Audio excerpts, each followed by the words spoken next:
The 2017 Mini Cooper SE Countryman ALL4. Mini first released the Countryman compact 5-door crossover in 2010, following it up with a facelift in 2014.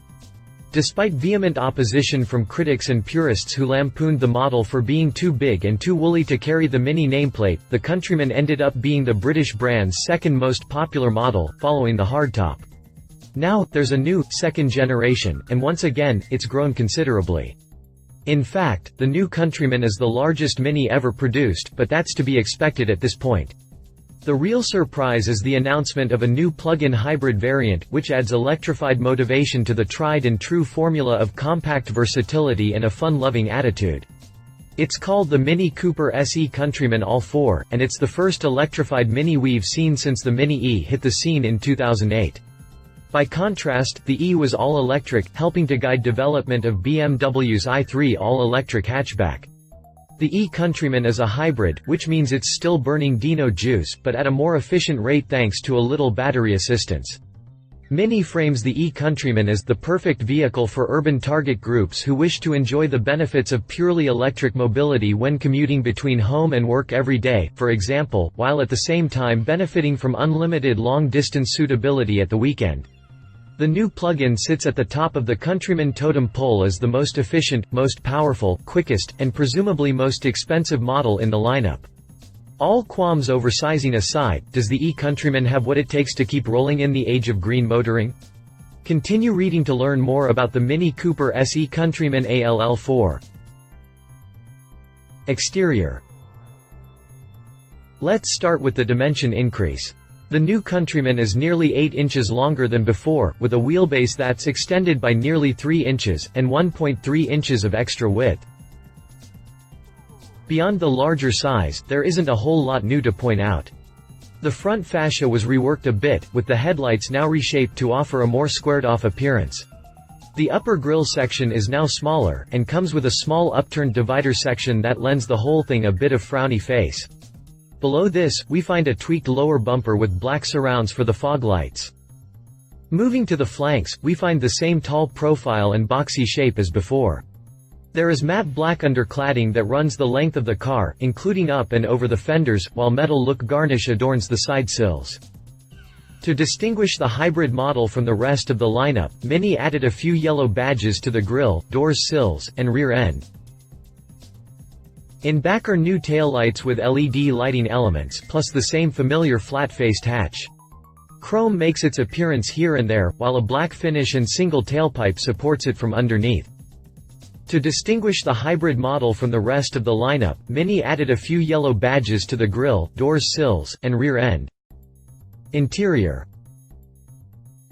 All that extra metal outside means the interior is now even roomier, with the cabin space considerably expanded for the benefit of the passenger's comfort. While exact specs on the E Countryman are still forthcoming, the ICE-only model gets an extra 2 inches of shoulder room, plus nearly 4 inches of extra legroom for those sitting on the rear bench. Mini claims only a slight reduction in usable space with the hybrid components installed, but we'll have to wait to see what that entails.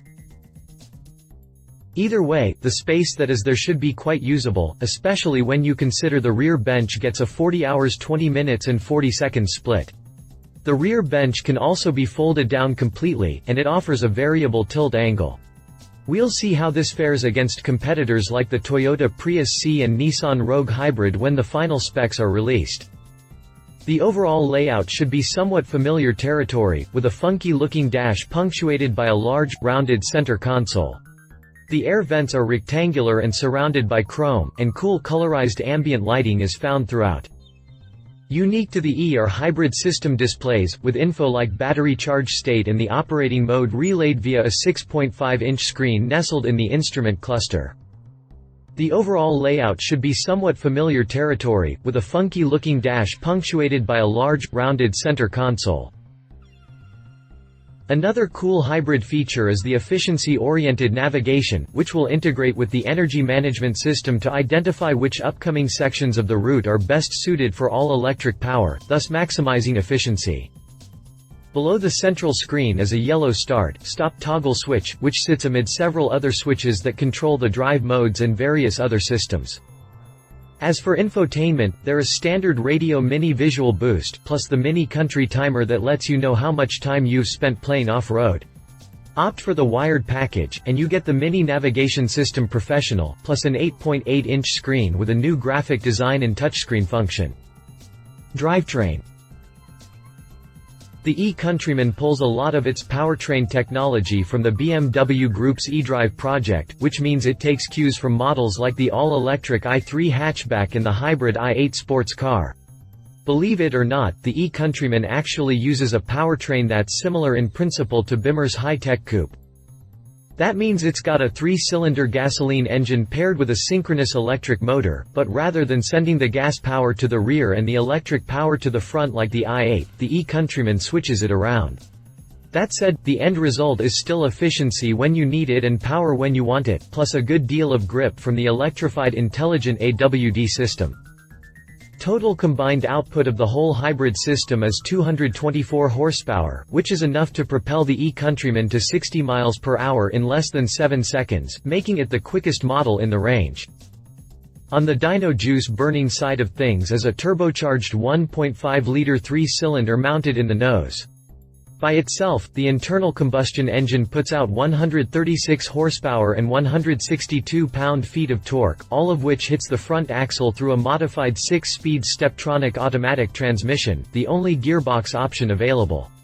Fuel is supplied by a 9.25-gallon tank. On the electrified flip side is a synchronous hybrid electric motor mounted underneath the floor of the luggage storage area. Peak output for the motor is rated at 88 horsepower and 121 pound-feet of torque, which makes its way to the rear axle through a 2-stage single-speed transmission. Juicing the system is a lithium-ion battery pack mounted ahead of the electric motor and underneath the rear seat, which raises the rear bench slightly and decreases rear headroom. The battery comes with 5 modules with 16 cells apiece. Capacity is rated at 7.6 kilowatt-hours.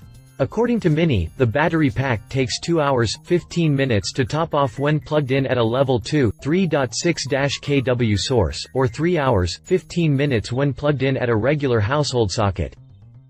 Total combined output of the whole hybrid system is 224 horsepower, which is enough to propel the E Countryman to 60 miles per hour in less than 7 seconds, making it the quickest model in the range. It's also got an all-electric range of about 25 miles at speeds up to 78 miles per hour. Mileage looks like roughly 112 mpg, while emissions are rated at 49 grams per kilometer using the EU test cycle for plug-in hybrids. The E Countryman tends to favor just one power unit at a time when cruising, calling on both when more power, better traction, higher cornering prowess, or increased stability are needed. Drivers get a say with the eDrive toggle switch, which offers 3 separate settings: Auto eDrive, which is basically the default setting, Max eDrive, which favors the battery power, and Save Battery, which charges up the electrons for later use. It kinda makes me wonder what a RWD all-electric Mini would feel like to drive. Hopefully some tuner out there figures out a hack that'll turn the E Countryman into a battery-sucking drift mobile. Prices. Look for the 2017 E Countryman to debut next month at the Los Angeles Auto Show. Following up on the reveal will be dealership deliveries sometime next June, with exact pricing announced somewhere in between. For now, though, we're guessing this thing will start at about $27,000. Competition. Nissan Rogue Hybrid. The Rogue is one of Nissan's most successful models, and now, there's a hybrid variant to broaden the crossover's appeal even further. Both FWD and AWD are offered, with up to 176 horsepower for the upper trim levels. If space is a big concern, this may be the one to get. Read the full review here. Toyota Prius C. While more of a hatchback than a crossover, the Prius C offers endlessly practical motoring on all fronts. It's efficient, comes with lots of cargo room, and is relatively inexpensive to buy too. Just don't expect it to be a whole lot of fun. Read the full review here. Conclusion. Okay, so the new Countryman is bigger. Prepare yourself, I think it's actually a good thing, at least as far as the hybrid model goes. The extra size makes total sense, considering you need the space to equip the electric motor drive and battery. Yes, it's not very Mini-esque, and yes, a hybrid crossover is pretty much a direct contradiction of the original Mini philosophy. But if you put all that to one side, this vehicle looks like it should do quite well. People still love crossovers, and with electrification added to the same old Neo Mini recipe, the sales should keep unrolling just fine. Love it. More efficiency and more power. Intelligent AWD with an i8 twist should still be somewhat practical when it comes to cargo. Leave it loses some of the old Mini charm. More practical, cheaper options available. How fun is it to drive? If you liked this video, please share your thoughts in the comments below and don't forget to hit the subscribe button.